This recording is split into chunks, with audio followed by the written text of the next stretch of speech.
உங்கள் வாக்குறுதிகளை செயல்படுத்துவதற்கு மட்டும்தான் இந்த 6 மாசம் டைம். மற்றபடி அட்மினிஸ்ட்ரேஷன் இருக்குல்ல, அன்றாட அரசு நிர்வாகம், அந்த நிர்வாகத்தில் நடக்கக்கூடிய தவறுகளை கேள்வி கேட்கத்தான் செய்யும். அதை கேள்வி கேட்கலன்னா தமிழ்நாடு நாசமா போயிடும். அன்னைக்கு எங்களுடைய முதலமைச்சர் முதல் முறையாக தான் முதலமைச்சர் ஆனாரு. எடுத்த உடனே நான் 6 மாசம் டைமா கேட்டார். ஓட்டுநர் கோவிட் பெட்டுக்கும் ஆக்சிஜனுக்கும் கோவிட்ல சாக கிடந்த மக்களுக்கும் ஓடி ஓடி ஓடி போய் உயிரை தூக்கி துச்சமா நினைச்சிட்டு போய் நின்னாங்கல்ல. பத்திரிகையாளர்கள் தலைமைச் செயலகத்திலேயே அம்மையார் ஜெயலலிதாவை முற்றுகையிட்ட வரலாறு இருக்கு. ஏன் எங்களை ஸ்கிப் பண்ணிட்டு போறீங்க, எங்களுக்கு பதில் சொல்லிட்டு போங்க அப்படின்னு அந்த அம்மா காரை முற்றுகையிட்ட வரலாறுலாம் உண்டு. காரை முற்றுகையிட்டு ஜெயிலுக்கு போன வரலாறுலாம் உண்டு. இன்னைக்கு கெஞ்சக்கூடிய இடத்துக்கு வந்திருக்கிறாரு. சார் சார் ப்ளீஸ் சார் அப்படின்னு கெஞ்சக்கூடிய இடத்துக்கு வந்திருக்காங்க. நீ கெஞ்சு, ரசிக்கிறேன் அப்படிங்கிற ஒரு சைக்காட்டிக் மனநிலை. 6 சிலிண்டர் விலைவாசி விற்கிற விலைக்கு எப்படி சார் கவர்மெண்ட் 6 சிலிண்டர் கொடுக்க முடியும்? எதுவுமே வேண்டாம் சார், இலவசங்களே வேண்டாம் சார், அதுக்காக போராடுவோம் சார், எங்க அண்ணன் ஆட்சி தொடரணும் சார். QR கோடோடு அனுமதிக்கப்பட்டவர்கள், அவருடைய வெறியர்கள் மட்டும்தான் அனுமதிக்கப்பட்டிருக்கிறார். அப்ப அவங்களுடைய கருத்தை வச்சு பொது கருத்தா இவங்க ஒரு நரேட்டிவ் செட் பண்றாங்க. கவர்னர் எதுக்க மாட்டீங்க, வந்தே மாதிரி அந்த செயலுக்கு எதிராக பேச மாட்டீங்க, தமிழ்தாய் வாழ்த்துக்கு மோடிட்ட போய் பர்மிஷன் கேட்பீங்க, திருவள்ளுவருக்கு காவிச்சாயம் பூசினா எதிர்த்து கேள்வி கேட்க மாட்டீங்க, பக்ரீத்துக்கு நெருக்கடி கொடுப்பீங்க, திருப்பரங்குன்ற ஆவணப்படத்தை பார்த்து RSS பயந்தா பரவாயில்ல, நீங்களும் பயப்படுவீங்க. இப்ப நம்ம கேட்கிற கேள்வி ஒன்னே ஒண்ணுதான், நடக்கிறது தாவேக அரசா RSS? Welcome to on record.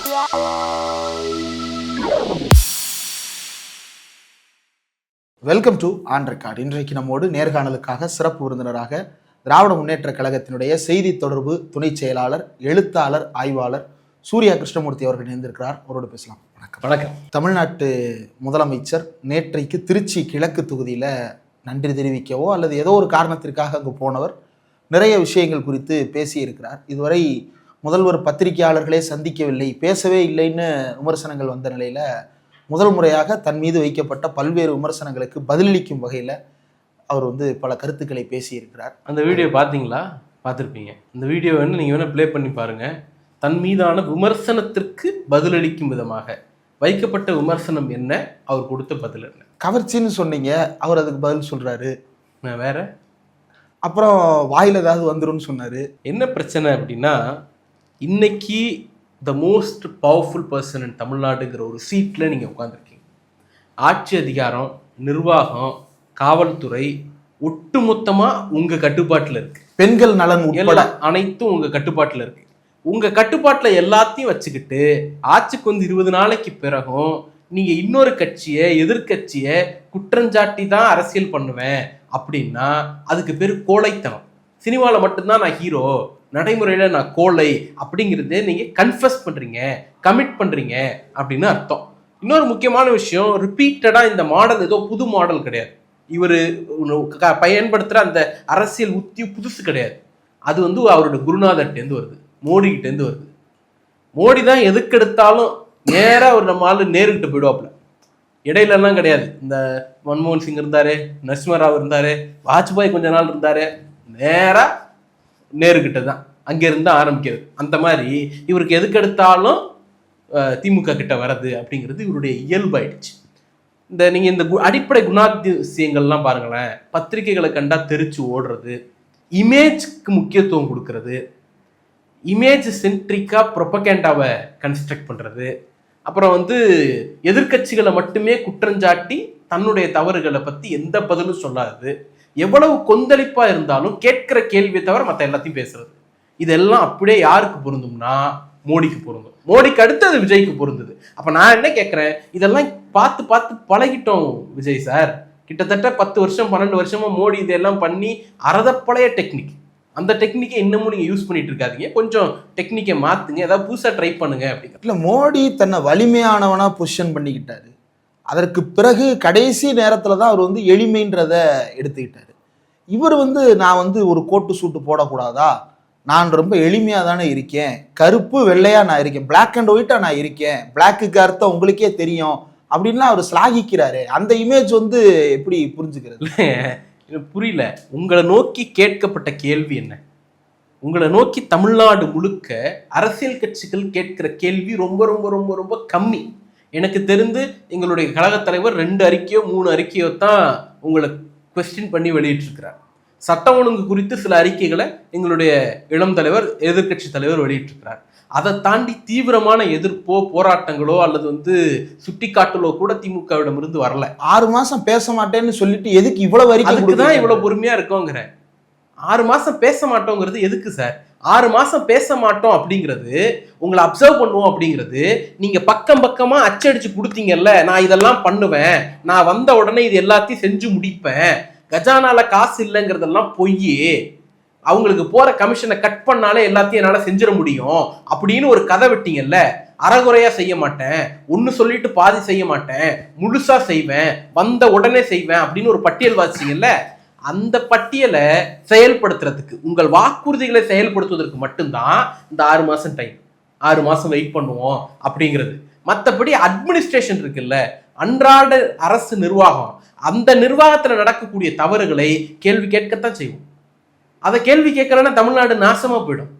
8 கோடி மக்களுடைய உயிர், வாழ்க்கை, எதிர்காலம் எல்லாத்தையும் உங்க கையில வச்சுட்டு 6 மாசத்துக்கு நான் ஒண்ணும் பண்ண மாட்டேன், 6 மாசத்துக்கு நீ கேள்வி கேட்க கூடாது அப்படின்னா இந்த மக்களுடைய வாழ்க்கை சாவி யார் பாக்குறது? 20 நாள்ல என்ன செய்ய முடியும்? ஏன் செய்ய முடியாது? ஏங்க, நீங்க வச்சிருக்கக்கூடிய இந்த மெஷினரி என்ன, இது வானத்திலேருந்து குதிச்ச மிஷினரியா? இல்ல நீங்க ஏதோ புதுசா கன்ஸ்ட்ரக்ட் பண்ண போறீங்களா? புதுசா கிரியேஷன் பண்ண போறீங்களா? தமிழ்நாடுங்கிற ஸ்ட்ரக்சர் ஆல்ரெடி இருக்கு. அதுல என்ன எஃபெக்டிவா நீங்க புதுசா இம்ப்ளிமெண்ட் பண்ணிருக்கீங்க? திராவிட முன்னேற்ற கழகம் ஆட்சிக்கு வரும்பொழுது அன்னைக்கு எங்களுடைய முதலமைச்சர் முதல் முறையா தான் முதலமைச்சர் ஆனாரு. எடுத்த உடனே நான் 6 மாசம் டைமா கேட்டாரு. ஓட்டுநர் கோவிட் பெட்டுக்கும் ஆக்சிஜனுக்கும் கோவிட்ல சாக கிடந்த மக்களுக்கும் ஓடி ஓடி ஓடி போய் உயிரை தூக்கி துச்சமா நினைச்சிட்டு போய் நின்னாங்கல்ல. இந்த வார் ஃபுட்ல ஓடுறது அப்படிம்பாங்கல்ல, அந்த மாதிரி ஓடினாங்கல்ல. அரசு நிர்வாகத்தை அப்படிதான் பண்ண முடியும்.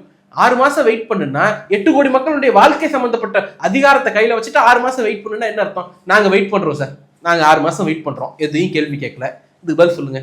தமிழ்நாடு முழுக்க மின்வெட்டு பிரச்சனை இருக்கு, நைட்ல தூங்க முடியல, காலையில வேலை பார்த்துட்டு வந்தோம்னா ராத்திரி அக்கடான படுத்தோம்னா படுத்த தூக்கம் வர மாட்டுது, கரண்ட் போயிடுது அப்படின்னு வீதிக்கு வரக்கூடியவர்கள் யாரும் கட்சிக்காரர்கள் கிடையாது. உங்களை ஓட்டு போட்டு தேர்ந்தெடுத்த எளிய மக்கள், சாதாரண மக்கள், இன்வெர்டர் இருக்கிற, ஜென்ரேட்டர் இருக்கிற ஹை கிளாஸ் மக்கள் ரோட்டுக்கு வரது கிடையாது. சாதாரண குடிசை வாழ் மக்கள், சின்ன சின்ன வீடுகளில் இருக்கக்கூடிய மக்கள் தான் ரோட்டுக்கு போராடுறாங்க. தண்ணி கேட்டு குடத்தோட ரோட்டுக்கு நிற்கக்கூடியவர்கள் கட்சிக்காரர்கள் கிடையாது, உங்களுக்கு வாக்களித்த பெண்கள்.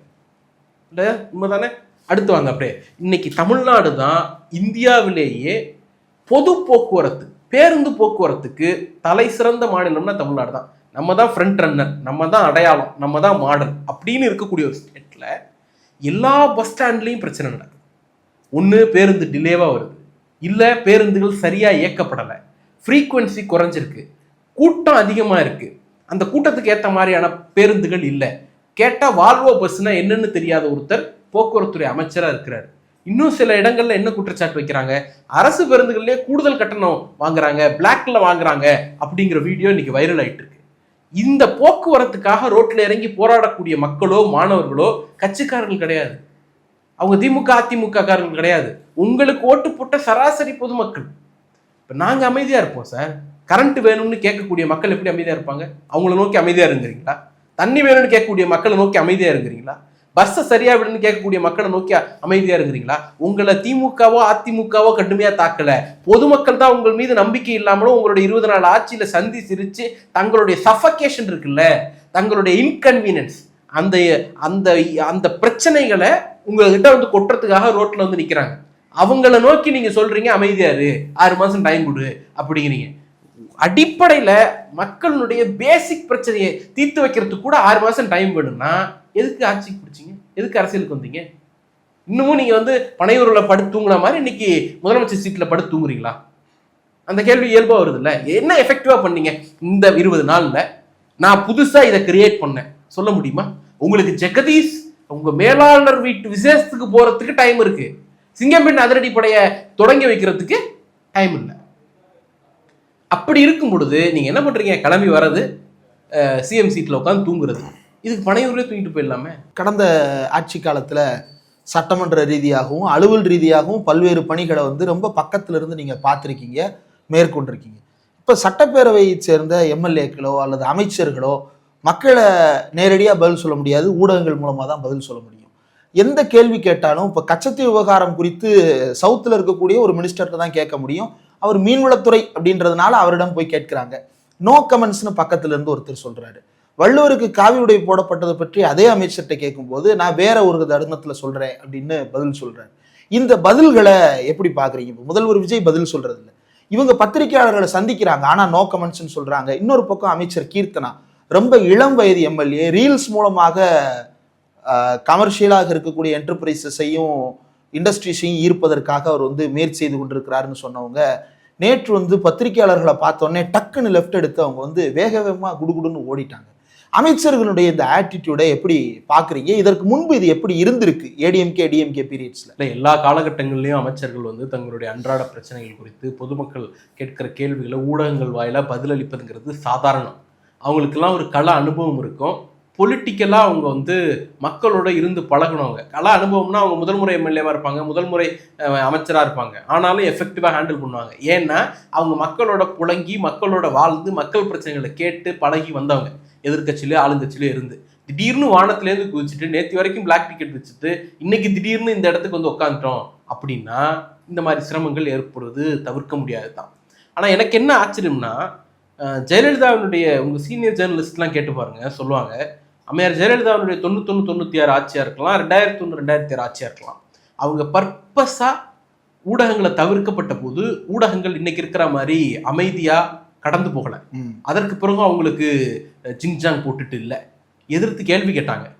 உங்களுக்கு நல்ல நினைவு இருக்கலாம், பத்திரிகையாளர்கள் தலைமைச் செயலகத்திலேயே அம்மையார் ஜெயலலிதாவை முற்றுகையிட்ட வரலாறு இருக்கு. ஏன் எங்களை ஸ்கிப் பண்ணிட்டு போறீங்க, எங்களுக்கு பதில் சொல்லிட்டு போங்க அப்படின்னு அந்த அம்மா காரை முற்றுகையிட்ட வரலாறுலாம் உண்டு. காரை முற்றுகையிட்டு ஜெயிலுக்கு போன வரலாறுலாம் உண்டு. அப்படிப்பட்ட தமிழ்நாட்டுடைய பத்திரிகை ஊடக மரபுல இன்னைக்கு கெஞ்சக்கூடிய இடத்துக்கு வந்திருக்கிறார். சார் சார் ப்ளீஸ் சார் அப்படின்னு கெஞ்சக்கூடிய இடத்துக்கு வந்திருக்காங்க. நீ கெஞ்சு கெஞ்சு ரசிக்கிறேன் அப்படிங்கிற ஒரு சைக்காட்டிக் மனநிலையில ஆட்சியாளர்கள் இவர்களை எல்லாம் அப்ரோச் பண்ணக்கூடிய ஒரு விஷயத்தை பார்க்கும் பொழுது வேதனையா இருக்கு. இந்த சடன் சேஞ்ச் எப்படி பாக்குறீங்க? இதற்கு முன்பு திமுக ஆட்சியில் இருந்த போது ரொம்ப கடுமையான கேள்விகளை கூட ரொம்ப தைரியமாக பல பத்திரிகையாளர்கள் அமைச்சர்களிடமும் கேட்டிருக்கிறாங்க. ஏன் எழுச்சி தமிழர் திருமா அவர்களே ஒரு விமான நிலையத்திலிருந்து வரும்போது நீங்க திமுக காரர் மாதிரி பேசுறீங்கன்றெல்லாம் கூட ஒரு பத்திரிகையாளர் கேட்டார். அதற்கு அவர் பதிலாற்றினார். அந்த கேள்வி சரியா தவறான்றது வேற, அந்த கேள்வியை அவங்களால கேட்க முடிஞ்சது. அவ்வளவு துணிவாக இருந்த பத்திரிகையாளர்கள் திடீரென்று தயவு செய்து கொடுங்கள், கெஞ்சி கேட்கிறோம் கொடுங்கள், நீங்கள் இப்படி செய்யலாமா அப்படின்ற அந்த டோனல் ஷிஃப்ட் எப்படி புரிஞ்சு? அது அடிப்படையில் அது திமுகவுக்கு எதிராக நிற்கக்கூடியவங்களுக்கு கொடுக்கக்கூடிய ப்ரிவிலேஜ் தான். அது ரொம்ப சிம்பிள். நேற்று ஒரு கம்பேரிசன் டேபிள் ஒன்று வைரல் ஆனிச்சு, ஒரு நியூஸ் கார்டு. உங்களால நினைவு இருக்கலாம், ஒரு பிரபலமான ஊடகம், அறம் லெகசியான ஊடகம், ஆமாம், அறம் பேசக்கூடிய ஒரு ஊடகனுடைய கட்டுப்பாட்டில் இயங்கக்கூடிய ஒரு ஊடகம். அந்த ஊடகம் ஒரு டிராஃபிக் ஜாமை எப்படி டெஸ்கிரைப் பண்ணுது அப்படிங்கிற கம்பேரிசன். திமுக ஆட்சியில் இருந்துச்சுன்னா கட்டும் போக்குவரத்து நெரிசல், பொதுமக்கள் அவதி அப்படின்னு டைட்டில் போடுறது. இதே தாவேக ஆட்சியில் 10 கிலோமீட்டருக்கு அணிவகுத்து சென்ற வாகனங்கள். இவங்க கல்யாண ஃபங்க்ஷனுக்கு அணிவகுத்து போறாங்க, பரேட் போறாங்க, ஏதோ ஒரு இது நடக்குது, சுதந்திர தின பரேட் நடக்குது, அப்படி அணிவகுத்து. அது டிராஃபிக் ஜாம், இது டிராஃபிக் பரேட். இந்த அடிப்படை வித்தியாசம் இருக்குல்ல, 100-200 வருடங்களாக குறிப்பா திராவிட முன்னேற்ற கழகம் வந்த பிறகு அதை நோக்கி கருத்துருவாக்க சக்திகள் எந்த மாதிரியான தாக்குதலை தொடுக்கிறார்கள் அப்படிங்கிறதுக்கு இது ஒரு ஆகச்சிறந்த உதாரணம். இவர் 6 மாசம் டைம் கொடுங்கிறாங்கல்ல, 6 மாசம் டைம் குறித்து நம்ம கேட்க வேண்டியது ஒரே கேள்விதான், சார் எதுக்கு டைம் வேணும்? பதில் தான் முதல்ல உங்ககிட்ட இருந்து வேணும். இன்னைக்கு நீங்க லா அண்ட் ஆர்டர் சிச்சுவேஷன் எடுத்துக்கங்க. தூத்துக்குடியில ஸ்ரீவைகுண்டத்துல ஒரு சம்பவம் நடக்குது. ஒரு இளம் பெண் தாவேக நிர்வாகிகளால் பலாத்காரத்துக்கு உட்படுத்தப்பட்டிருக்கிறார், கூட்டுப்பாலியல் வன்கொடுமைக்கு உட்படுத்தப்பட்டிருக்கிறார். ஒண்ணு. அப்படியே வந்தீங்கன்னா திருவாரூர்ல ஒரு வீட்டுக்குள்ள புகுந்து ஒரு 48 வயது மதிக்கத்தக்க சூளை மேஸ்திரிய கொன்னு இருக்காங்க. கொலை பண்ணும் பொழுது அவங்க வீட்டில் இருக்கக்கூடிய அந்த பொண்ணு, இறந்து போனவருடைய பொண்ணை கூப்பிட்டு அந்த பொண்ணு கழுத்துல கத்திய வச்சு உங்க அப்பன் சாவறத பாரு அப்படிங்கிறாங்க. இதெல்லாம் தமிழ்நாட்டில் இதுக்கு முன்னாடி நம்ம கேள்விப்பட்டிருப்போமா? 6 மணி நேரம் கழிச்சு இந்த நியூஸ் வந்த பிறகு திருவாரூர் மாவட்ட காவல்துறை ஒரு அறிக்கை கொடுக்குது. இல்ல அந்த பொண்ணு கழுத்துல கத்திய வச்சு பாருலாம் சொல்லல, அவரை மட்டும் தான் கொண்டு போட்டு வெளில போனாங்க. இதுவா முக்கியம்? காவல்துறை சொல்லக்கூடிய விளக்கம் அது. நீங்க அதுதான் அவங்க ஒரு அறையில இருந்தாங்க, அவங்கள தாக்குதல் நடத்திட்டு அவரை கொண்டுட்டு போனாங்க.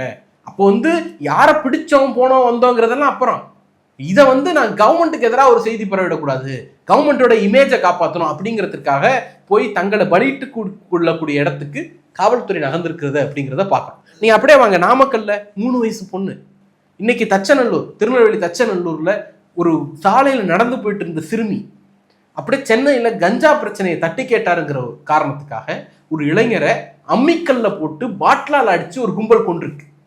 சென்னையில நடந்திருக்கு. திருநெல்வேலியில 6 பேர் 7 பேரை சரமாரியா விட்டுறாங்க. மதுரையில நிறைஞ்ச ஒரு கோயிலுக்கு பக்கத்துல கொலை நடக்கு. இவ்வளவு பிரச்சனைகளும் நடந்துட்டு இருக்கு. இதுக்கெல்லாம் ஒரே ஒரு அக்கௌண்டபிலிட்டி, ரெஸ்பான்சிபிலிட்டி, பதில் ஏதாவது ஒண்ணு அரசு தரப்புகிட்ட இருந்தோ, காவல்துறை தரப்புகிட்ட இருந்தோ, அல்லது அமைச்சர்கள் தரப்பிட்டு இருந்தோ வந்திருக்குமா? இப்ப இவ்வளவு நடக்கும், இவ்வளவு சம்பவங்கள் நடக்கும், பாதுகாப்பற்ற சூழல் நிகழும், இதெல்லாம் மக்கள் பார்த்துக்கிட்டு அமைதியா இருக்கணும் அப்படிங்கிறீங்களா நீங்க? இல்ல இதுக்கெல்லாம் திமுக ஏன் நீதி கேட்டு வெளியே வரல அப்படின்னு அறச்சீற்றத்தை பார்க்க முடியுது. உங்களை தான் தேர்ந்தெடுத்து மக்கள் உட்கார வச்சிருக்காங்க. You take a responsibility and answer it first. முதல்ல பதில் சொல்ல வக்கு இருந்தா அந்த இடத்துல உட்காருங்க. இல்லைன்னா எதுக்கு எங்க மேல பழி தூக்கி போடுறீங்க? தாவேக்க நிர்வாகி 2 பேர் அரெஸ்ட் ஆகிறதுக்கு, கூட்டு பாலியல் வன்கொடுமையில அரெஸ்ட் ஆகிறது முந்தைய ஆட்சியின் தொடர்ச்சின்னு சொல்லுவீங்களா? எங்க வந்துச்சு முந்தைய ஆட்சி? எங்க வந்துச்சு திமுக? உங்களோட இன்எஃபிஷியன்சி, உங்க கட்சிக்காரனோட பெர்வர்ஷன், அதுக்கு நாங்க எப்படி பொறுப்பேற்க முடியும்? சென்னையில பார்ல நடந்த ஒரு இஷ்யூ, அதுல வந்து திமுகவை கோத்துட்டு இது பண்றது. அதுல நீங்க இன்னொரு விஷயத்தை கவனிக்க, அவங்க வந்து 17 வயது சிறுமி மருத்துவமனையில் இருக்கிறதா செய்தி வருது. பார்ல 17 வயது சிறுமிக்கு எப்படி மது கிடைக்குது? யார் அலோவ் பண்றா? நீங்க தானே சொன்னீங்க சார் 18 வயசுக்கு சர்க்குலர்ல ஏற்கனவே, அதாவது டாஸ்மாக் நிறுவனம் ஆரம்பிச்ச காலத்திலேருந்து இருந்த சர்க்குலர் ஒன்று இருக்குல்ல, அந்த சர்க்குலரை நீங்க புதுசா போட்டாங்க. பிரிட்டிஷ் காலத்துல இருந்து அப்படி இருந்த சர்க்குலரை வந்து நான் இத்தனை வயதுக்கு பிறகுதான் மது கொடுக்க வேண்டும் நீங்க போட்ட சர்க்குலர் தானே. ஏன் உங்க மதிப்பு இல்லையா? உங்களுக்கு பயம் இல்லையா? அவன் மற்ற கட்சிக்காரனா இருந்தா கூட பரவாயில்ல, அந்த பாருடைய ஓனர் வந்து தாவேக்கா நிர்வாகி. உங்க கட்சிக்காரர்கள் இதை மதிக்க மாட்டாங்க, நீங்க போற சர்க்குலரை மதிக்க மாட்டாங்க, நீங்க போற ஆணைகளை மதிக்க மாட்டாங்க. அப்படிங்கும் பொழுது முதல்ல உங்க கட்சிக்காரங்களை கட்டுப்படுத்தக்கூடிய இடத்துக்கு நீங்க வாங்க. எனக்கு என்ன பெரிய சந்தேகம்னா, குவாரிகளை மூடுறோம் அப்படிங்கிறீங்கல்ல, தமிழ்நாடு முழுக்க இத்தனை குவாரியை மூடி இருக்கும். இன்ன காரணத்திற்காக மூடி இருக்கும். 2 காரணம் தான் இருக்க முடியும். ஒண்ணு, அது அனுமதிக்கப்பட்ட அளவை விட அதிகமா வெட்டி எடுத்திருப்பாங்க, இல்ல அனுமதிக்கப்பட்ட காலத்தை விட அதிகமா வெட்டி எடுத்திருப்பாங்க. இந்தந்த குவாரியை இன்னென்ன காரணத்துக்காக இந்த தேதியில மூடணும், அதுக்கான அரசாணை இது அப்படின்னு ஒரு வெள்ளை அறிக்கை உங்களால கொடுக்க முடியுமா? நீங்க மிரட்டுறீங்களா? அப்ப குவாரி ஓனர்களை மிரட்டுறது உங்க நோக்கமா? இல்ல அதான் டவுட் வருது இல்ல? இல்ல குவாரி ஓனர்களை மிரட்டுறது அப்படின்றதுதான் நோக்கமா? எனக்கு தெரியலங்க. இன்னும் கொஞ்சம் டீப்பா யோசிச்சா இது வந்து ஒரு பொலிட்டிக்கல் த்ரெட் அப்படின்னு பாக்குறதா? நிச்சயமா. நான் என்ன கேக்குறேன், இந்த அரசாணையை நீங்க வெளியிடுங்க, அந்த குவாரிகள் மீண்டும் செயல்படாது அப்படிங்கிறதுக்கு உத்தரவாதத்தை கொடுங்க. அதை விட்டுட்டு நீங்க பண்ணீங்கன்னா நீங்க வந்து அந்த குவாரி ஓனர்களை மிரட்டி உங்களுக்கு லஞ்சம் கொடுக்கறதுக்கு தூண்டுறீங்களாங்கிற சந்தேகம் வருதா இல்லையா? இந்த சந்தேகத்துக்கு யார் பதில் சொல்லுவா? கனிமவளத்துறை அமைச்சர் பதில் சொல்லுவாரா? முதலமைச்சர் பதில் சொல்லுவாரா? கேள்வி நம்ம கேட்டுட்டே இருப்போம், அவங்க எந்த பதிலும் சொல்ல மாட்டாங்க. அப்படிங்கிறதுக்கு பேரு கோழைத்தனம். அவங்க இந்த ஹீரோயிசம் நினைக்கிறாங்க. அமைதியா இருக்கிறதுக்கு பேரு ஹீரோயிசம் நினைக்கிறாங்க. ரெஸ்பாண்ட் பண்ணாததுக்கு பேரு ஹீரோயிசம்ங்கிறாங்க. டெமோக்ரஸில அமைதியா இருக்கிறதும் ரெஸ்பாண்ட் பண்ணாம இருக்கிறதும் கோழைத்தனம். மக்களை துச்சமா நினைக்கிற அகந்தை, அகங்காரம். நான் சொல்றேன்ல, அதிகாரம் அதனால கோட்டு போடுறதை எதுக்குறோம். உங்களை கோட்டு போடுறதை யாரும் எதுக்கல சார். யாரும் கோட்டு போடுறது எதுல? முதலமைச்சருக்கு பதவியை விட பெரிய அதிகாரம் கிடையாது. இப்ப அதிகாரத்துல நீங்க தான் இருக்கீங்க. இப்ப கேள்விக்கு பதில் சொல்றதை விட்டுட்டு விக்டிம் கேம் ஆடுறது. சொல்ல போனா முதல்ல கோட்டு போட்ட கட்சியே திமுக தான் ஆட்சியில. நீங்க என்ன பண்றீங்க? விக்டிம் கேம் ஆடுறீங்க, பிளேம் கேம் ஆடுறீங்க. இந்த விக்டிம் கேம், பிளேம் கேம் இதெல்லாம் தூக்கி போட்டுட்டு ரெஸ்பான்சிபிள் கவர்னன்ஸ் கொடுங்க கொஞ்ச நாளைக்கு. இதுல அவங்களுடைய ரசிகர்களும் தொண்டர்களும் சொல்ற கருத்துகள் வந்து சில விஷயங்களை சோசியல் மீடியால பார்த்தோம். தந்தி தொலைக்காட்சி நிருபர் வந்து அங்க இருக்கிற நிறைய பெண்கள்கிட்ட வந்து பேட்டி எடுத்து போட்டிருக்கிறார். அதுல ஒரு அம்மா வந்து என்ன சொல்றாங்கன்னா, 20 நாட்கள்ல என்ன சார் செய்ய முடியும், அதான் 717 டாஸ்மாக்க பூட்டிட்டாரே, ஃப்ரீ பஸ் எல்லாம் எங்களுக்கு வேணாம், 6 சிலிண்டர் விலைவாசி விற்கிற விலைக்கு எப்படி சார் கவர்மெண்ட் 6 சிலிண்டர் கொடுக்க முடியும், எதுவுமே வேண்டாம் சார், இலவசங்களே வேண்டாம் சார், அதுக்காக போராடுவோம் சார், எங்க அண்ணன் ஆட்சி தொடரணும் சார், அவர் நல்லது மட்டும்தான் சார் செய்யணும், இலவசமே கொடுக்க கூடாது சார் அப்படின்னு ஒரு பெண் சொல்றாங்க. நேற்று வந்தது வந்து பொதுக்கூட்டம் கிடையாது, அது QR கோடோடு அனுமதிக்கப்பட்டவர்கள் மட்டும்தான். அந்த அனுமதிக்கப்பட்டவர்கள் யாராக இருப்பாங்க? ரசிகர் மன்றம் மூலமா டிக்கெட் யாருக்கெல்லாம் டிஸ்ட்ரிபியூட் பண்ணாங்களோ அதே மாதிரி அவருடைய வெறியர்கள் மட்டும்தான் அனுமதிக்கப்பட்டிருக்கிறார்கள். அப்ப அவங்களுடைய கருத்தை வச்சு பொது கருத்தா இவங்க ஒரு நரேட்டிவ் செட் பண்றாங்க. இவரால 6 சிலிண்டர் கொடுக்க முடியாது, இவரால 2500 ரூபாய் கொடுக்க முடியாது, மக்களை ஏமாத்தி ஆட்சிக்கு வந்துட்டோம், இப்ப மக்கள்கிட்ட அதெல்லாம் கொடுக்க முடியாதுங்கிற ஒரு நரேட்டிவை செட் பண்ணணும். அதை நான் சொன்னா மக்கள் அடிப்பாங்கிறதுனால கிரவுண்ட்ல இருந்து ஒருத்தர் சொல்ற மாதிரி ஒரு நரேட்டிவை தாவேகாவுடைய இணைய மாஃபியா திட்டமிட்டு செய்து அதற்கு சில நடுநிலை பத்திரிகையாளர்களும் ஒத்து ஊதுகிறார்கள். அப்ப இது வந்து திட்டமிட்ட நரேட்டிவ். மக்கள் 6 சிலிண்டரை எதிர்பார்க்கறாங்க. இன்னைக்கு என் ஊர்ல என் தெருவுல 6 சிலிண்டர் எப்போ வரும்னு காத்திருக்காங்க. 1000 ரூபாய் கொடுத்துட்டு இருந்தாரு அவரு, 2500 ரூபாய் கொடுப்பாருன்னு சொல்லி நம்பி ஓட்டு போட்டோம், 2500 1000 ரூபாயும் போகுதுன்னு சொல்றாங்க அப்படின்னு மக்கள் அச்சத்துல இருக்கிறாங்க. அப்போ உங்களை வந்து நீங்க சொன்னதை செய்யணும். நீங்க சொல்லிட்டு வந்த ப்ராமிஸை செய்யறது தான் ஒரு தலைவனுக்கான அடிப்படை தகுதி. நீங்க அதை ஸ்கிப் பண்றதுக்கு இந்த மாதிரி இணைய மாஃபியாக்களை வச்சு ஒரு கருத்துருவாக்கம் பண்ணீங்க அப்படின்னா மக்கள் சரியான அடியை உடனடியாக உங்களுக்கு கொடுப்பாங்க. அதுல எந்த மாற்று கருத்தும் இல்லை. இன்னொரு முக்கியமான விஷயம், 717 டாஸ்மாக் பத்தி சொன்னீங்க. அதுல அவரே சொல்றாரு 717 டாஸ்மாக் மூடிட்டோம் அப்படின்னுட்டு. நான் என்ன கேட்கிறேன், தமிழ்நாடு முழுக்க எந்தெந்த கடைகள் மூடப்பட்டது? 2023 நினைக்கிறேன், திராவிட முன்னேற்ற கழகம் 500 டாஸ்மாக் கடைகளை மூடுனுச்சு. It's not a shifting. டாஸ்மாகோட பாலிசி எப்படி இருக்கும்னா, ஒரு கடையை மூடணும்னா அதற்கு அரசு ஆணை கொடுக்கணும், அப்போ அந்த லைசன்ஸை கேன்சல் பண்ணணும், அப்போ அந்த ஆணை வரணும். இல்லைன்னா அது ஷிஃப்டிங் தான். இப்போ உதாரணத்துக்கு கோயில் பக்கத்தில் இருக்கு, ஸ்கூல் பக்கத்தில் இருக்கு, இந்த மாதிரி ஒரு ரீசனோட ஒரு கம்ப்ளைண்ட் போச்சுன்னா டாஸ்மாக் நிர்வாகம் இன்னும் ஒரு இடம் பார்த்து அந்த கடையை ஷிஃப்ட் பண்ணுமே தவிர மூடாது. அரசு அதிகாரப்பூர்வமா மூடுவதற்கான ஆணையை வெளியிட்டா மட்டும்தான் மூடும். இந்த கடையை மூடுறதுக்கு அதிகாரப்பூர்வ ஆணை வெளியானுச்சா? ஒண்ணு. ரெண்டாவது, எந்தெந்த கடைகள் மூடப்பட்டது? 500 கடைகளோட பட்டியல் இன்னைக்கு வெளியிடப்பட்டது, நம்பரோட கடை நம்பரோட பட்டியல் வெளியிடப்பட்டது. இன்னைக்கு இந்த 717 கடையினுடைய பட்டியல் எங்க? ரெண்டாவது கேள்வி. மூணாவது, நீங்க மூடப்பட்ட இடத்துல FL2 லைசன்ஸ் கொடுத்து மணமகள் மன்றங்கள், தனியார் பார் திறக்கப்பட்டிருக்கே, அது என்ன காரணம்? அப்படி எந்த இடத்துல நடந்திருக்கு, எந்த இடத்துல நடந்ததுக்கான காரணம் என்ன? இன்னொரு நியூஸ் என்ன வருது, அவரு அதிமுக நிர்வாகியா இருந்தாரு, பார் ஓனரு, இப்ப தாவேக்கால சேர்ந்துட்டதுனால திருப்பி அந்த இடத்துல வந்து டாஸ்மாக் செயல்படுறதுக்கு அனுமதி கொடுத்துட்டாங்கன்னு ஒரு நியூஸ் வந்துச்சுல. இதற்கு என்ன பதில்? அப்ப அந்த 717 கடைக்கான அரசாணை எங்க? 717 கடைக்கான நம்பர் எங்க? எந்தெந்த கடைகள் மூடி இருக்கீங்க? அந்த பக்கம் பார்த்தா டாஸ்மாக் மினிஸ்டர், இவங்க லாங்குவேஜ் சொல்லணும்னா சாராய மந்திரி, அப்படித்தானே இவங்க லாங்குவேஜ் அது. அவர் என்ன சொல்றாரு, 700 கடையில 413 414 மூடிட்டோம், மிச்சது ப்ராசஸ்ல இருக்கு அப்படிங்கிறாரு. எது உண்மை? முதலமைச்சர் சொல்றது உண்மையா, அவர் சொல்றது உண்மையா?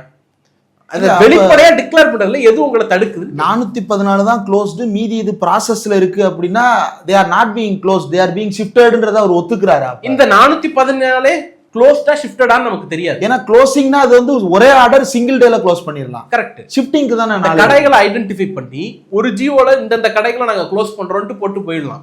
நீங்க எதுக்காக வந்து இதெல்லாம் நாங்க செய்தி குறிப்பா நாங்க கேட்கல.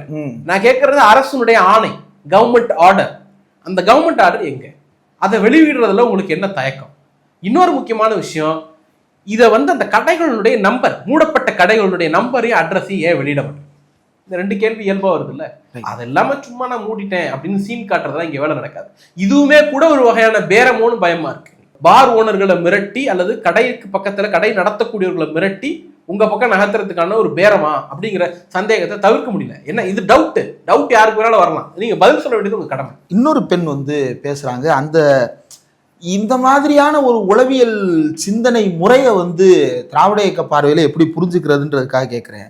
பெண்களுக்கு 2500 ரூபாய்லாம் வேண்டாம், ரேஷன் கார்டு எப்படி எல்லாருக்கும் கொடுப்பீங்களோ அது மாதிரி எல்லாருக்கும் சிப்பு கொடுத்துருங்க, வீட்டில் இருக்கிற எல்லா பெண்களுக்கும் சிப்பு கொடுத்துருங்க, அவங்க எங்க போறாங்கன்றத அதுல தெரிஞ்சுக்கலாம், எங்களுக்கு விடியல் பயணம் வேண்டாம், 2500 வேண்டாம், சிப்பு கொடுங்க அப்படின்னு. இல்ல சார், மக்களினுடைய அறியாமையை நான் விமர்சிக்க மாட்டேன், அது நமக்கு தப்பு.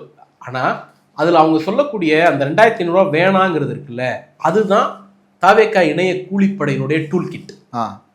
அவங்க சொல்ற எனக்கு சிப்பு கொடுங்கிறது அவங்களுடைய அறியாமை, அதுல நம்ம ஒன்றும் சொல்ல முடியாது. அப்படியான ஒரு சாத்தியம் இல்லைமா, அதுக்கான இயல்பு இல்லை. ஒரு தலைவர் ஏபிளா உட்காந்து போலீஸ் அட்மினிஸ்ட்ரேஷனை ப்ராப்பரா பார்த்தா போதும் அப்படிங்கிறத நம்ம எஜுகேட் பண்ணணும், அது வேற. ஆனா அந்த 2500 ரூபாய் வேண்டாம் அப்படிங்கிற மனநிலை இருக்குல்ல, அந்த மனநிலை தாவேகா இணைய கூலிப்படை உருவாக்குன அந்த டூல் கிட்டினுடைய விளைவு. அதை வந்து நம்ம நிச்சயம் கண்டிச்சு தான் ஆகணும். ஏன்னா மக்கள்கிட்ட நீங்க கொடுத்த ப்ராமிஸ், அந்த ப்ராமிஸை நீங்க செஞ்சுதான் ஆகணும். ஏன்னா இவர் இன்னைக்கு நேற்று கூட ஒரு டயலாக் அடிக்கிறார். என்ன டயலாக் அடிக்கிறாருன்னா, பொய் சொல்லி மக்களை ஏமாத்தி அரசியல் பண்ணலனா அப்படிங்கிறாரு. நேத்தி பேசியிருக்காரு. ஆமா, 2 கேள்விதான் எனக்கு தெரிஞ்சு. இந்த அரசு வந்த பிறகு அவர் வாக்குறுதியை நிறைவேற்றியது அப்படிங்கிறது 2 தான் நினைக்கிறேன். இன்னும் அந்த சிங்கம் அதிரடிப்படை வரல, வந்தாதான் அது என்ன கூத்துன்னு தெரியும். மற்ற 2 இருக்குல்ல, ஒன்று வந்து அந்த வேளாண் கடன் தள்ளுபடி, இன்னொன்று வந்து 100 யூனிட் கரண்ட். அதில் 100 யூனிட் கரண்ட்டை ஜெயலலிதா கொடுத்தாங்க அப்படிங்கிறாரு. நாங்கள் என்ன என்னைக்கு சொன்னோம், நாங்கள் கொடுத்தோம்னு சொன்னோம். ஆனால் நீங்கள் இன்னொன்னையும் சேர்த்து சொல்லணும். இலவச மின்சாரம்ங்கிற கான்செப்டே கலைஞர் 1989 இன்ட்ரடியூஸ் பண்ணது. வேளாண் குடிமக்களுக்கு, விவசாயம் பண்ணக்கூடிய மக்களுக்கு இலவசமாக மின்சாரம் கொடுக்குறேங்கிற அந்த தத்துவம் முதல்ல கலைஞர்கிட்ட இருந்து தான் ஆர்ஜின் ஆச்சு.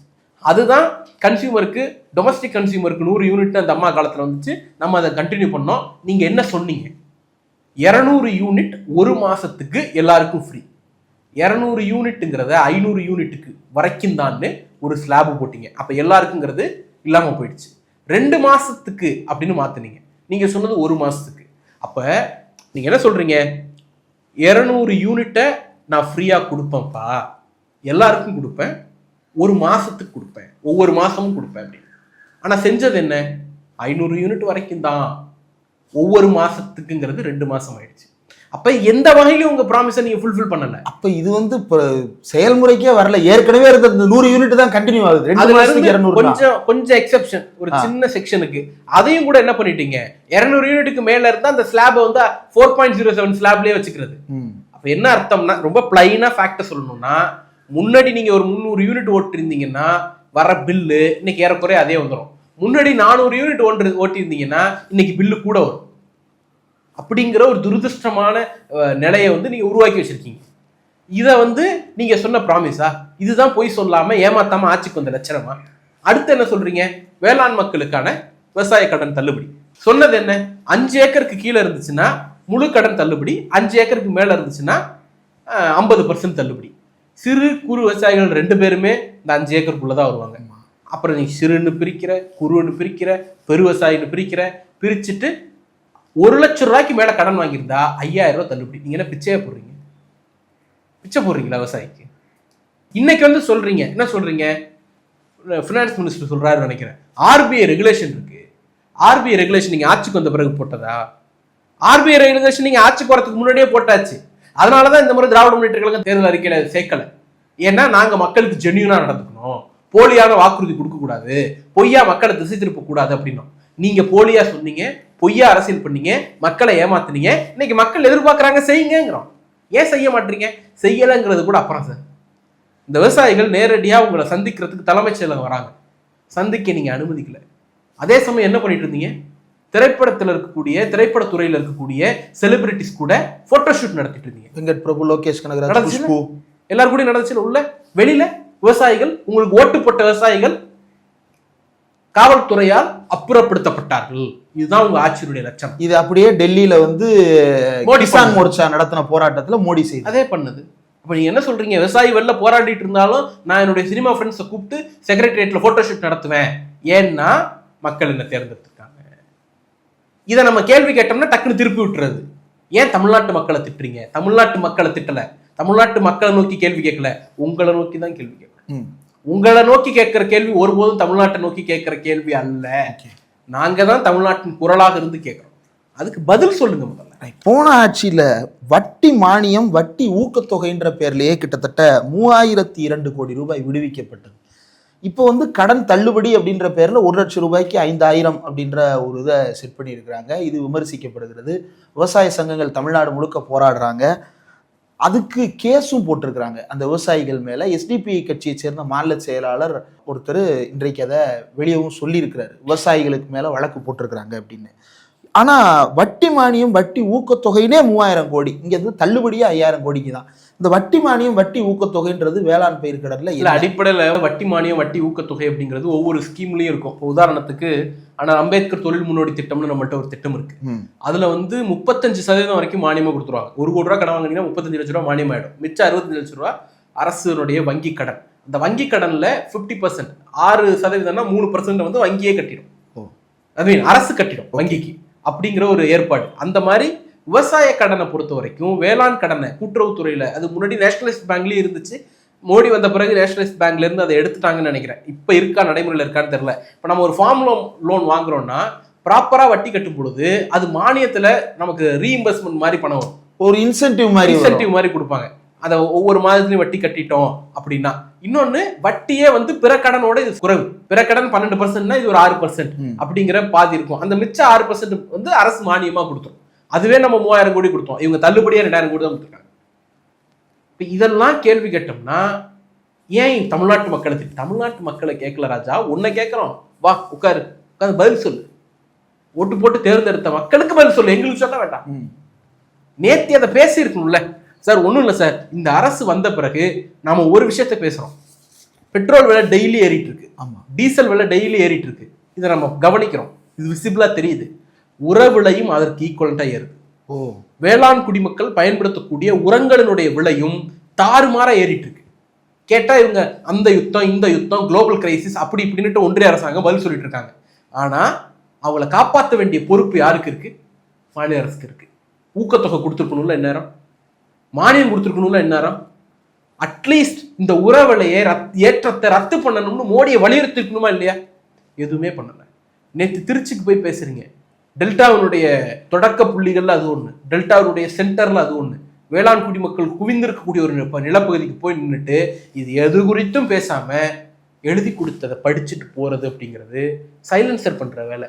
சைலன்சர்னா ஒரு நண்பன் ஒரு படம் நடிச்சார்ல, அதுல வந்து இவர் வந்து சைலன்சர்னு ஒரு கேரக்டர் இருக்கும். நல்லா படிக்கிற பையனா இருக்கும், நல்லா படிக்கிற பையன். இவர் அது கிடையாது. அவர் என்ன பண்ணுவாப்ல, என்ன எழுதி கொடுத்தாலும் வாசிப்பாப்ல. அதை இவர் வந்து தப்பா சில விஷயங்கள் மாத்திடுவார்ல. நேற்று 2 இடத்துல இருந்துச்சு, என் வாயில தான் வந்துடும் ஒண்ணு. அடுத்து நான் என்ன கேட்டாரு, நான் என்ன கவர்ச்சி டேஷான்னு கேட்டார்ல. சார் என்ன எழுதி கொடுத்தாலும் வாசிடுவீங்களா? அந்த இடத்துல ஏதாவது எழுதி கொடுத்துருந்தானே வாசிடுவீங்களா? சைலன்சருக்கு நீங்க பண்ண வேலை தானே இது. நீங்க தானே சைலன்சர் வாசிச்ச பட்டியலை வந்து மாற்றி கொடுத்தீங்க. அதே வேலையை இன்னைக்கு உங்களுக்கு எவ்வளவு பண்ணியிருக்கான், அதை அப்படியே போய் கூச்சம் இல்லாம வாசிக்கிறீங்க. சரி, அது கூட வேண்டாம் விடுங்க. யார் சொன்னது கவர்ச்சிக்கு மயங்கினாங்கன்னு? திமுக சொன்னிச்சா? வேற யாராவது சொன்னாங்களா? சொன்னது தாவேக்கா. நேத்தி உங்க முன்னாடி தான் சொன்னாரு. கூப்பா கிருஷ்ணன் என்ன சொன்னாரு, ஈழ நாட்டில இருந்துலாம் வந்து மக்கள் ஓட்டு போட்டாங்க, இந்த கவர்ச்சிக்கு மயங்கிதான் நான் உங்ககிட்ட வந்தேன் அப்படின்னாரா இல்லையா? உங்ககிட்ட கட்சியில சேர்ந்ததுக்கு காரணமே உங்க கவர்ச்சி தான் அவர் தான் சொன்னாரு. உங்களை பக்கத்துல வச்சுட்டு கூப்பா கிருஷ்ணன் சொன்னாரு. அப்ப யாரை நோக்கி நீங்க விமர்சிக்கிறீங்க? முதல்ல உங்க கட்சிக்காரனை கட்டுப்படுத்துங்க. இந்த மாதிரி ஆபாசமா பேசுறத நிறுத்துங்க. வாயில வந்துடும் நான் என்ன கவர்ச்சி டேஷா. மக்கள்கிட்ட வந்து ஒரு பொறுப்பான முதலமைச்சரா அந்த பொசிஷன்ல உட்காந்து பேசுங்க. இல்லை இன்னொன்னு சொல்றது, தற்குறிக்கிறாங்க அதெல்லாம் நாங்கள் நிறுத்தி ரொம்ப காலம் ஆச்சு சார். யாரோ சோஷியல் மீடியா ட்ரோல்ல சொல்றது, எங்கேயோ ஒரு இடத்துல சொல்றது, அதை பிடிச்சிட்டு விக்டிம் ப்ளேம் பண்ணிட்டு இருக்காதீங்க. நீங்க அந்த ஐடென்டிட்டியை அந்த பசங்களுக்கு கொடுக்க விரும்புறீங்க, நாங்க அந்த பசங்களை அதுல இருந்து மீட்க விரும்புறோம். அதுதான் வித்தியாசம். நேற்று ஈவினிங் என்ன சார் நடந்துச்சு? காவல்துறை யார் கட்டுப்பாட்டில் இருக்கு? தாவேக்கா கட்டுப்பாட்டில் இருக்கு. 5000 பேருங்கிற டெசிஷன் யாரோடது? தாவேக்காவோட முடிவு, சிஎம்முடைய முடிவு, தாவேக்கா அரசனுடைய முடிவு. ஆஸ் அ பார்ட்டியாவும் தாவேக்கா அந்த முடிவு எடுக்குது, ஆஸ் அ கவர்மெண்டாவும் தாவேக்கா 5000 பேர் தான் QR கோட் இருந்தா தான் உள்ள அப்படிங்கிற முடிவு எடுக்குது. கண்ட்ரோல் பண்ண வேண்டிய அத்தாரிட்டி போலீஸ், தாவேக்கா கட்டுப்பாட்டில் இருக்கிற போலீஸ். வெளில வந்து உள்ளே அனுமதிக்காத திமுக அராஜகம் ஒளிகன்னு 10 பேர் கத்துறாங்கன்னா அவனை நான் என்னன்னு சொல்றது? இல்ல என்னன்னு சொல்றது? அவங்களுக்கு ஏதாவது ஸ்பெஷல் டேக் வச்சிருக்கோமா? அவங்களை ஐடென்டிஃபை பண்றதுக்கு அவங்களுடைய அந்த பொலிட்டிக்கல் சென்ஸோட உயரம் இருக்குல்ல. தாவேக்கா ஆட்சியில் தாவேக்கா கூட்டத்தில் நடைபெறக்கூடிய என்ன உள்ள விடலைன்னா திமுக ஒளிகன் நான் கத்துவேன் அப்படிங்கிற ஒரு தன்மை இருக்குல்ல, அந்த தன்மைக்கு பேர் என்ன? நீங்க சொல்லுங்க, அந்த பேரை நாங்க சொல்றோம். இதை பார்த்து அதிமுகவே கோவப்பட்டு விட்டது. நேற்று ஐடிவில இருந்து இந்த வீடியோவே கட் பண்ணி போட்டுருந்தாங்க. இல்ல இவ்வளவு ஒரு மோசமான இடங்கள், இதெல்லாத்தையும் விட முக்கியம் இன்னொரு டைலாக் அடிச்சிருக்காரு நேற்று. என்ன சொல்லியிருக்காரு? மதச்சார்பின்மை பக்கம் நிற்போம் ஒண்ணு, இன்னொன்னு தடுக்க பார்த்தாங்க. யார் சார் தடுக்க பார்த்தா? உங்களை தடுக்க பார்த்தது கவர்னர். நீங்க ஒரு லெட்டர் எழுதி கொண்டு போய் கொடுக்குறீங்க, அந்த லெட்டர்ல ஸ்பெல்லிங் மிஸ்டேக் இருக்குன்னு உங்களை 3 நாள் அலைய விட்டது கவர்னர். 118 நம்பர் இல்ல, அலையன்ஸ்னு இல்ல, சிங்கிள் லார்ஜஸ்ட் பார்ட்டின்னு இல்ல அப்படின்னு உங்களை அலைய விட்டது 3 நாள். வீட்டுக்கும் கவர்னர் ஆஃபீஸ்க்கும், வீட்டுக்கும் கவர்னர் ஆஃபீஸ்க்கும் பிரச்சாரத்துக்கே நீங்க அவ்வளவு போடியே சார். அப்படி அலைய விட்டது யாரு? திமுகவா அதிமுகவா? கவர்னர், பிஜேபியால் நியமிக்கப்பட்ட கவர்னர். எதிர்த்து கேட்டு பார்ப்போம். அமித்ஷா கோச்சுப்பார், மோடி கோச்சுப்பார். அதனால நீங்க கவர்னர் எதிர்த்து எது கேட்க மாட்டீங்க. இது நின்னா பரவாயில்ல, சரி அந்த இடம். அடுத்து வந்தே மாதரம் பாட்டு. வந்தே மாதரம் பாட்டுக்கு வெஸ்ட் பெங்கால்ல பாடல, கேரளால பாட முடியாதுங்கிறாங்க. நீங்க தமிழ் தாய் வாழ்த்து பாடுறதுக்கு ஐயா இந்த ஒரு பெர்மிஷன் லெட்டர் கொடுங்க அப்படின்னு மோடியை போய் கெஞ்சிட்டு இருக்கீங்க, வெக்கமா இல்ல? அடுத்து வேற என்ன, எப்படியே வாங்க. திருவள்ளுவருக்கு காவி சாயம் பூசுறது, திருப்பரங்குன்றம் பத்தின ஆவணப்படம். திருப்பரங்குன்றத்துல ஆவணப்படம் என்ன சொல்லுது? அது அங்க இருக்கக்கூடிய மத நல்லிணக்கத்தை சொல்லுது. சங்கிகள் RSS அஜெண்டாவோடு அங்க வந்து எப்படி தப்பான செயல்களில் ஈடுபட்டாங்கிறத அந்த ஆவணப்படம் அம்பலப்படுத்துது. 6 மாசத்துக்கு முன்பே வெளியான பப்ளிக்ல இருக்கக்கூடிய ஒரு ஆவணப்படத்தை புதுக்கோட்டையில தோழர்கள், இடதுசாரி தோழர்கள் திரையிடணும்னு அட்டெம்ப்ட் பண்ணும் பொழுது காவல்துறை ஏன் தடுக்குது? காவல்துறை என்ன சொல்லியிருக்கு? மேலிடத்து உத்தரவு. மேலிட டிவிக்கேவா RSS-ஆ? பக்ரீத்ல தமிழ்நாட்டினுடைய வரலாற்றுல இந்த பக்ரீத்துக்கு இருந்த நெருக்கடி வரலாற்றுல ஏதாவது ஒரு முறை நடந்திருக்கா? ஜெயலலிதாவே சாஃப்ட் இந்துத்துவா பேசணுங்க தான் ஜெயலலிதா காலத்துல நடந்திருக்கா? எம்ஜிஆர் காலத்துல, அன்னைக்கு காங்கிரஸ் ஆட்சி காலத்துல, திராவிட முன்னேற்ற காலத்துல, எந்த காலகட்டத்திலையும் இஸ்லாமிய மக்கள் தன்னுடைய பண்டிகை கொண்டாட்ட நாளில் இவ்வளவு நெருக்கடி அனுபவிச்சது கிடையாது, உணர்ந்தது கிடையாது. இந்த முறை அந்த நெருக்கடி கொடுத்துருக்கீங்க. அப்ப கவர்னரை எதிர்க்க மாட்டீங்க, வந்தே மாதரத்து அந்த செயலுக்கு எதிராக பேச மாட்டீங்க, தமிழ் தாய் வாழ்த்துக்கு மோடிட்ட போய் பர்மிஷன் கேட்பீங்க, திருவள்ளுவருக்கு காவிச்சாயம் பூசுனா எதிர்த்து கேள்வி கேட்க மாட்டீங்க, பக்ரீத்துக்கு நெருக்கடி கொடுப்பீங்க, திருப்பரங்குன்ற ஆவணப்படத்தை பார்த்து RSSக்கு பயந்தா பரவாயில்ல, நீங்களும் பயப்படுவீங்க. இப்ப நம்ம கேட்கிற கேள்வி ஒன்னே ஒண்ணுதான், நடக்கிறது தாவேக அரசா RSS? இதுதான் நீங்க மதச்சார்பின்மையை காப்பாத்தின லட்சணமா? இது எதுக்குமே பதில் கிடையாது. நான் எழுதி கொடுத்ததை நடிச்சுட்டு போவேன், பேசலாம் கிடையாது, நடிச்சுட்டு போவேன் அப்படின்னா சார் நீங்க CM ஆயிட்டீங்க, கொட்டச்சாமி எழுந்திரி கனவுலேருந்து அப்படின்னு நம்ம சொல்ல வேண்டியதா இருக்கு. நேத்தே கூட அதை நீங்க இம்மீடியட்டா ஒரு பிரஸ் மீட் அங்க வந்து திமுக மருத்துவரணி செயலாளர் டாக்டர் எழிலன் அவர்கள், அதுக்கப்புறம் மருத்துவர் ஹஃபீசுல்லா, செய்தி தொடர்பு துணை செயலாளராக நீங்க, அப்புறம் அந்த பகுதி செயலாளர் உள்ளிட்டவர்கள் பத்திரிகையாளர்களை சந்திச்சிருந்தீங்க. அவ்வளவு இம்மீடியட்டா வந்து ரெஸ்பாண்ட் பண்ண வேண்டிய தேவை இருக்கா? ஒரு அரசனுடைய உயர் பொறுப்பில் இருக்கக்கூடிய ஒருவர் பொறுப்பின்மையோடு பேசினா ஊடகங்களுக்கு எங்களுடைய பொறுப்பு என்னங்கிறத காட்ட வேண்டிய அவசியம் இருக்கு. நாங்க நேத்தி எங்களுடைய மருத்துவமனை செயலாளர் கேட்ட கேள்வி முதன்மையான கேள்வி, உங்களுக்காக நான் நியாயம் கேட்கறேன்னு தான் ஆரம்பிச்சேன், ஊடகங்களுக்காக நியாயம் கேட்கறேன்னு தான் ஆரம்பிச்சேன். மக்கள் பிரச்சனை சார், நாங்க அடுக்கின எந்த பிரச்சனையும் எங்களுடைய பிரச்சனை கிடையாது. நீங்க குதிரை பேரம் பத்தி நேற்று கூட கேட்டாங்க, குதிரை பேரம் பத்தி அதிமுக பேசுதுன்னா சரி, நீங்க பேசுனீங்கன்னா அதிமுக நீங்க சப்போர்ட் பண்றீங்களா? நாங்க அதிமுகவுக்கு சப்போர்ட் கிடையாது, அது ஜனநாயகத்துக்கு சப்போர்ட். ஒரு ஜனநாயக மீறல், ஜனநாயக படுகொலை நடக்கும் பொழுது அதை எதிர்த்து கேள்வி கேட்கக்கூடிய இடத்தில் திராவிட முன்னேற்றங்கள் என்னைக்கு இருந்திருக்கு, இன்னைக்கு இருக்கு, என்னைக்கு இருக்கும், அவ்வளவுதான். ஓகே, நீங்க இந்த இவரிடமிருந்து நம்ம எதிர்பார்த்தது பொதுவா எல்லா காலகட்டத்திலையும் சார், ஜெயலலிதா அம்மையாரா இருக்கலாம், கலைஞர் அவர்களா இருக்கலாம், எங்களுடைய தலைவர் இருக்கலாம், யாரை எடுத்துக்கிட்டீங்கனாலும் ஒரு மாவட்டத்துக்கு போகும் பொழுது அந்த மாவட்டத்துக்கான அறிவிப்புகளை வெளியிடுவாங்க. ஆமா, அதை கூட செய்ய முடியுது உங்களால. அந்த மாவட்ட மக்கள் உங்களை பெருவாரியா தேர்ந்தெடுத்த மக்கள் தானே, அந்த மக்களுக்கு அடிப்படை தேவைன்னு ஒரே ஒரு விஷயத்த கூட நீங்க நிறைவேற்றி கொடுக்க முடியல அப்படின்னா, இத்தனைக்கும் ஆட்சி 4.5 வருஷம் நடந்து முடிஞ்சு கடைசியா நீங்க விசிட் பண்ண போல ஃபர்ஸ்ட் விசிட்லேயே ஒரு திட்டத்தை கூட அறிவிக்க முடியாத அளவிற்கு திறனற்ற ஒரு முதலமைச்சரை நாம் பெற்றிருக்கிறோம்னு வெக்கமா இருக்கு சார். நீங்க தானே சொல்றீங்க, எனக்கு தெரிஞ்சு முதல் அமைச்சரவை பொறுப்பேற்று 20 நாள் கடந்துருச்சு, முழுமையான அமைச்சரவை பொறுப்பேற்று 10 நாள் கடந்திருக்கும்னு நினைக்கிறேன். அமைச்சரவை கூட்டத்தை எப்போ சார் கூட்ட போறீங்க? அமைச்சரவை கூட்டம்னு ஒன்று கூட்டணும் சார், யாராவது அவருடைய ஆலோசகர்கள் சொன்னா நல்லா இருக்கும். இப்போ என்னன்னா, இவர் ஒரு ஷோ பீஸ் மாதிரி ஒரு மீடியா இமேஜுக்கு இவரை காட்டிட்டு பின்னால யாரோ அரசை இயக்கி கொண்டிருக்கிறார்களோ அப்படிங்கிற அச்சம் வருது. அந்த ஷேடோ முதலமைச்சர் யாரு, இந்த நிழல் முதலமைச்சர் யார் அப்படிங்கிற கேள்வி வருது. பொறுத்திருந்து பார்ப்போம். இவ்வளவு நேரம் ஒதுக்கி இந்த நேர்காணல் தந்ததற்கு மிக்க நன்றி.